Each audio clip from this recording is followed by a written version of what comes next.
सभी सुंदर साथ को कोटान कोट प्रेम प्रणाम। पिछली वीडियो में हमने श्री सनंद ग्रंथ का प्रकरण 16 पूर्ण किया। आज हम आगे के प्रकरण का पाठ करेंगे। सुंदर साथ जी, अगर आपको यह वीडियो अच्छा लगे तो प्लीज़ लाइक करें, कमेंट करें और जो भी सुंदर साथ आपके साथ जुड़े हुए हों उन सबको भी यह वीडियो अवश्य शेयर करें। सुंदर साथ जी, जिन्होंने अब तक हमारे इस चैनल को सब्सक्राइब नहीं किया वे प्लीज़ इस चैनल को सब्सक्राइब कर दें ताकि आने वाले नए वीडियो का नोटिफिकेशन आपको तुरंत मिल जाए। सनंद वेद के कोहेड़े की। एक खेल देखिया ख्वाब का, ए जो लरे लोक विवाद, पर लड़ाए इनको जीने, नेक कहूँ तिन की आद। नश्वर जगत के ये खेल हम देख रहे हैं। इसमें सब लोग वाद विवाद करते हुए दिखाई देते हैं, परंतु जो इनको परस्पर लड़ाते हैं उनकी उत्पत्ति के विषय में भी जरा सा बताता हूँ।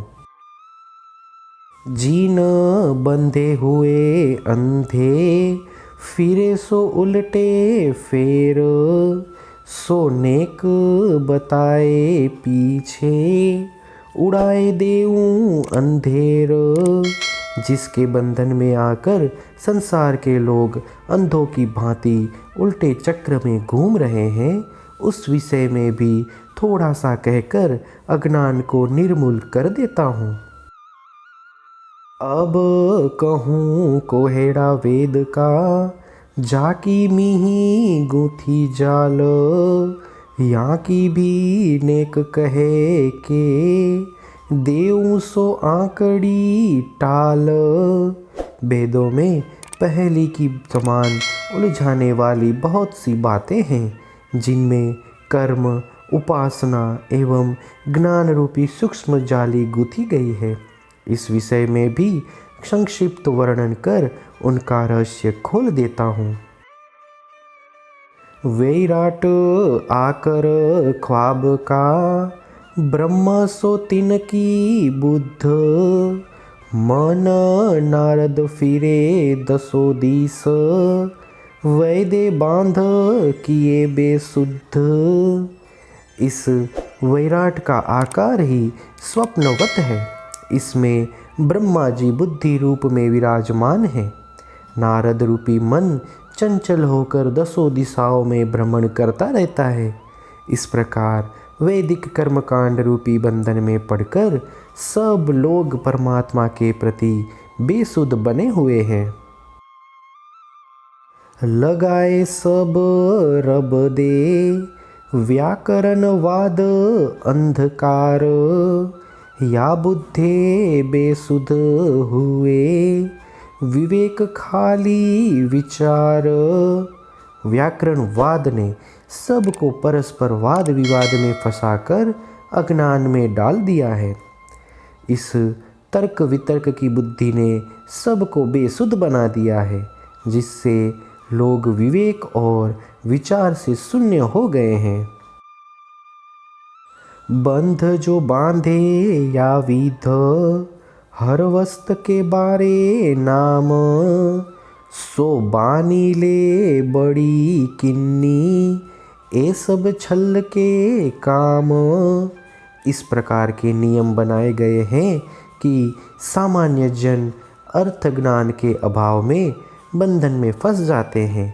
व्याकरण के शब्द ज्ञान में तो एक अक्षर की 12 मात्राओं में खिंचातानी होती है, इसीलिए पंडितों ने इसे श्रेष्ठ माना है। वस्तुतः सामान्य लोगों को छलने के लिए माया का ही यह कार्य है।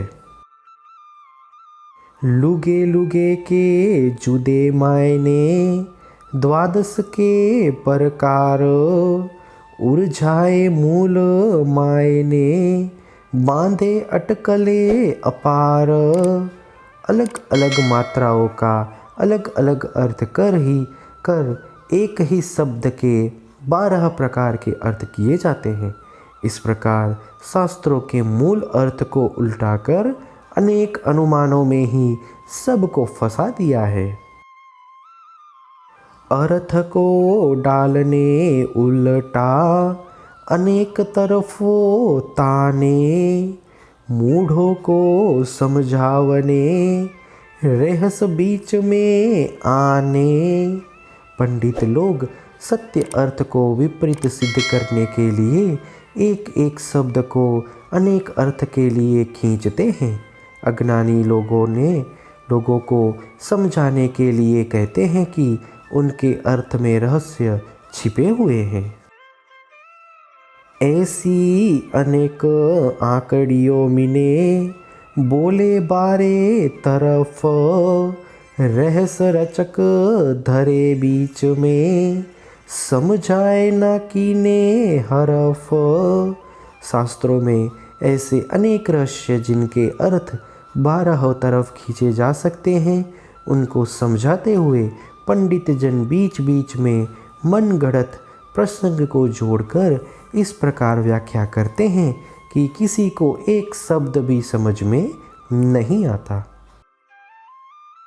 बारे तरफों बोलते एक अक्षर एक मात्र, ऐसे बांध 32 श्लोक में बड़ा छल किया यो शास्त्र।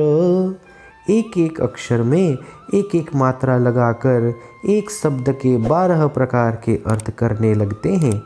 अनुस्पुष्ट छंद के एक श्लोक में ऐसे 32 अक्षरों का समावेश हुआ है। इस प्रकार शास्त्रों के श्लोकों की भिन्न भिन्न व्याख्या कर अल्पज्ञनों बड़ा छल किया है। बारे मात्र एक अक्षर, अक्षर श्लोक 32, छल एते आड़े अर्थ के और खोज करे जगदीश। एक अक्षर में 12 मात्रा होती है और अनुष्टुप छंद वाले एक श्लोक में 32 अक्षर होते हैं। इस प्रकार अर्थ समझाने के लिए छल कपट रूपी कई अवरोध हैं।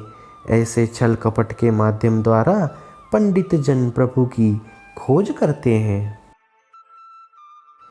अर्थ आड़े कई छल किए, 3 अर्थों में कई छल, अक्षरा अर्थ ना हो वही, कियो भावा अर्थ अटकल। एक शब्द के वास्तविक अर्थ की आड़ में कई छल पूर्ण अर्थ कर देते हैं। उन अर्थों में भी ज्ञान की चतुराई पूर्ण अनेक छल कपट भरे होते हैं।